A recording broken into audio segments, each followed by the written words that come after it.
महाराष्ट्र में लगातार इसी बात को लेकर कवायद शुरू है कि क्या शिंदे फडणवीस के कैबिनेट में सब कुछ ठीक ठाक चल रहा है या नहीं। लगातार यही सवालात उठ रहे हैं।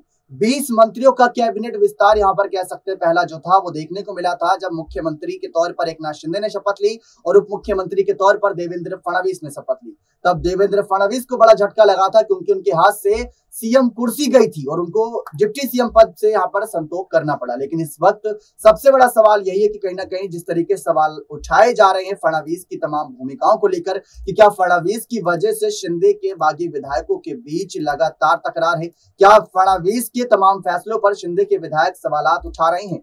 क्योंकि फडणवीस के विधायकों ने तो सवाल खड़े किए थे। उन्होंने कहा था कि शिवसेना पार्टी की जो आपसी लड़ाई है उसका नुकसान हमें वोटिंग का जो नतीजा है उस पर देखने को मिलेगा। जनता आक्रोश में शिंदे और कहीं ना कहीं उद्धव के खिलाफ जाकर हमारा भी वोट बैंक काट देगी और किसी और दूसरी पार्टी को वोट देगी। लेकिन फडणवीस की बात करें तो अब तगड़ा ऐलान किया गया है। फडणवीस से साफ पूछा गया बीएमसी चुनाव के बारे में क्या कहना है। उन्होंने कहा इस पर बीएमसी फैसला करेगी कब होना है चुनाव, चुनाव आयोग फैसला करेगा। बृहन मुंबई नगर पालिका की जो बात होती है वहां पर तमाम फैसले किए जाएंगे। लेकिन वही शिंदे से पूछा गया कि चुनाव कब होगा तो उन्होंने साफ कहा कि जनवरी के आसपास ये चुनाव हो सकता है 2023 में यानी कि।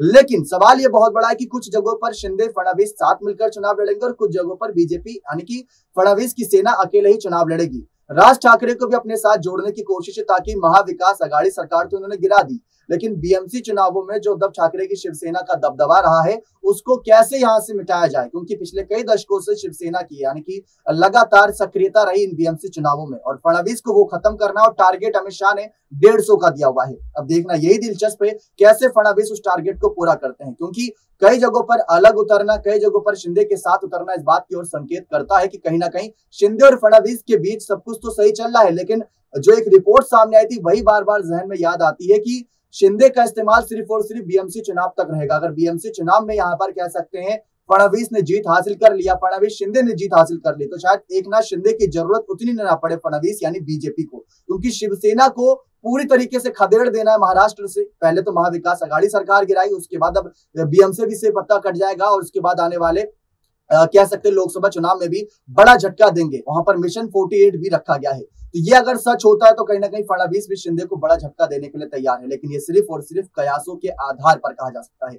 बाकी दोनों जब भी साथ नजर आते हैं तो दोनों के बीच तालमेल सही नजर आता है और यहाँ पर कहते हैं कि अभी तो बल्लेबाजी शुरू करिए, बल्लेबाजी और लंबी जाएगी। ऐसे कुछ क्रिकेट के उदाहरण के साथ अपने कहीं ना कहीं राजनीतिक सफर को आगे बढ़ाते हैं शिंदे और फडणवीस। तो दोनों के बीच तो सही है, लेकिन विधायकों के बीच अनबन तो लगी रहेगी। विधायकों ने पहले ही साफ कर दिया था कि अगर समर्थन की सरकार बनी है तो जरूर यहाँ पर अनबन कुछ ना कुछ तो चलता ही रहेगा, खटपट तो रहेगी जहां 4 बर्तन होंगे। तो ये बात साफ कर दी थी विधायकों ने, क्योंकि बीजेपी के विधायकों की अलग सोच है, अलग विचारधारा और शिंदे के विधायकों की अलग विचारधारा है। लेकिन देखना ये दिलचस्प होगा कि आने वाले वक्त में बीएमसी चुनाव जीतने के लिए शिंदे फडणवीस और क्या बड़े कदम उठाते हैं और राज ठाकरे को क्या साथ ला पाते हैं या नहीं। देखना बेहद ही दिलचस्प होगा। बने रहिए चैनल के साथ ऐसी और तमाम जानकारियों के लिए बहुत बहुत धन्यवाद।